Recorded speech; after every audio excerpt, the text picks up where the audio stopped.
Let's get one thing straight. Trucks in India are terrifying.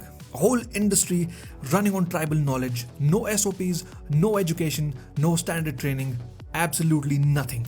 They're loud, slow, overloaded, unpredictable, and about as easy to stop as someone cursed with stupidity but blessed with confidence. Let's go, ladies. 我在北京。 And if you've ever been stuck behind two trucks playing drag race at 30 kilometers per hour while you scream at your steering wheel, you know exactly what I mean. But think about it for a second. Is it really the trucker's fault? Or is it the system that is rigged? Our roads are a battlefield and our trucks are the tanks. Tanks without turrets, but with tailpipe emissions that could put Vanta Black to shame. They are poorly maintained, overloaded like a wedding buffet plate, and their drivers are left to figure it all out with one budget phone, zero training, and even less professional on-road support. Don't get me wrong, there are laws about maximum load, vehicle fitness, and rest periods. But let's be honest, in India, they exist only on paper. And the enforcement of these laws is so laughably bad, it might as well be optional. You ever see a truck wobbling under a mountain of sacks tied with a thread that they call ropes, and you think, wow, that's really unsafe. You're not wrong. It is unsafe. One bad break and it's game over, final destination style.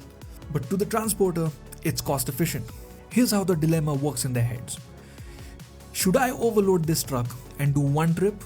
Or should I look out for the safety of my driver and other road users and do two trips?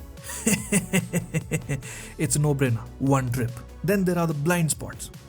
Not just in the mirror, I'm talking about the blind spots in policy, regulation, and basic road planning.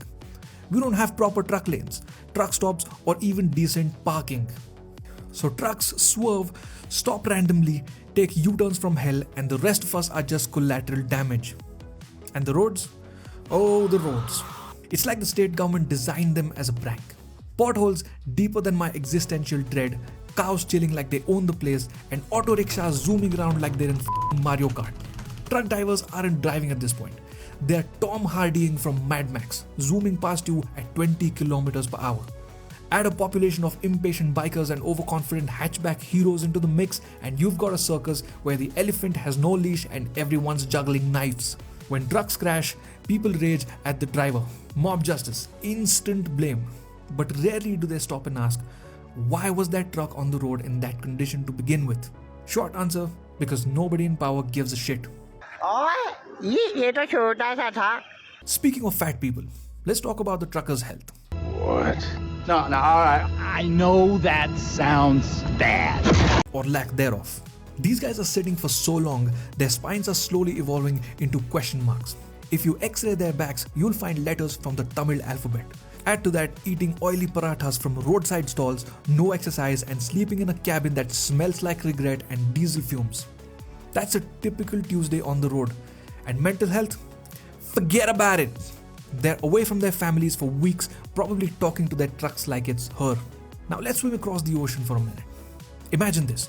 You're a truck driver in the US or Canada. You're driving a 16-wheeler with air conditioning, ergonomic seating, cruise control, and a sleeper cabin better than the average 1 BHK apartment in Mumbai. You've got rules, strict hours, legal protection, and most importantly, rest stops. Real ones with toilets, food, showers, and parking that does not involve half your truck dangling off a ditch. Truckers in America have unions. They have insurance. They have rights. If they get into an accident, they don't end up being chased by a mob or treated like criminals. Investigations happen, lawyers get involved, things are handled. It's not perfect, but it's civilized. And thinking of overloading a truck there? Try it. You'll be fined so hard your grandkids will feel it.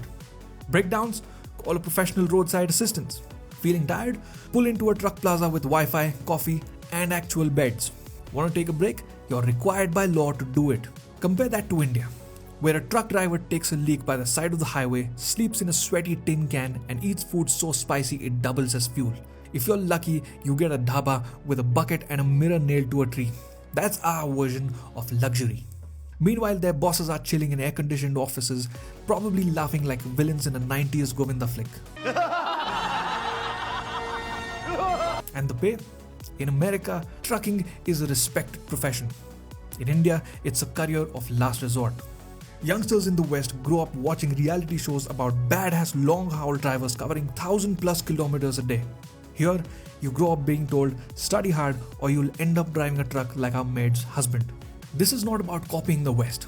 It's about understanding a simple fact that giving professional drivers decent working conditions is not a luxury. It's a basic requirement for road safety. When you treat drivers like people, they don't drive like monsters. क्या बात है यार, ये था ना कुछ, हाँ लेकिन कैसे आता है, पता नहीं किधर टक से निकल. And don't get me started on the bribery simulator they're forced to play. Cops at every checkpoint go like, pay $500 or your truck is sleeping in the impound lot. These guys shell out $6 to $7 billion in bribes annually. That is billion with a B. Big booty. That's enough shekels to buy out every dabba in Punjab and still have change left for a lifetime supply of Vimal and Anil Bidis. At its core, it's nothing but an OnlyFans subscription for the state police department. Now, you know what's wild? In spite of all the chaos, accidents and bad press, Indian truck drivers still keep this country breathing. Literally. About 65% of goods in India are transported by trucks. Everything from your morning milk to your overpriced iPhones to your 1-liter 3-cylinder tricycles have been on one of these juggernauts at some point. And the guy that's making it all possible, he's been driving for 12 hours, barely slept, ate one plate of dal in a rat-infested shack and is still on the job. But no one thanks him. Instead, we blame him for everything. Traffic jam, truck's fault. Crash, must be the truck. Dead cow on the road, bet the trucker killed it. And if an accident happens, forget the court. People start beating the guy up on the spot. Guilty until proven guilty or until proven dead. Here's the truth. Most truckers don't even own the truck. They don't control the load. They don't control the condition of the vehicle. They don't control the insane deadlines. But they get blamed when it all goes wrong. They get thrown in jail or worse, into debt or disgrace. And yet they keep going. Because someone has to. Because their families back home are counting on that paycheck. Because this is the only job they could find. It's easy to curse at trucks from the comfort of your AC car. But next time you see a beat up truck howling ass on the highway, just remember, that guy is not your enemy. He's a survivor. He's probably driven more in 1 month than you will in 5 years. And despite everything, he's still out there doing the most thankless job in this country. Give these guys some respect. They're out here keeping India moving while we are whining about slow Flipkart deliveries. Because without him, the country would either literally shut down or we, as a 9,000-old race, say goodbye to pav bhaji because tomatoes are now 700 rupees a kilo. Thank you for watching. If you like this video, give it a thumbs up and subscribe for more content like this.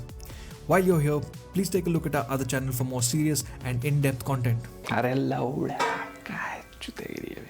See you in the next video. Spell monkey. Monkey. M-O-N-K-E-Y. Very good. But you only know how to spell that because that's your name. Hey Darman fam, I hope you love that message.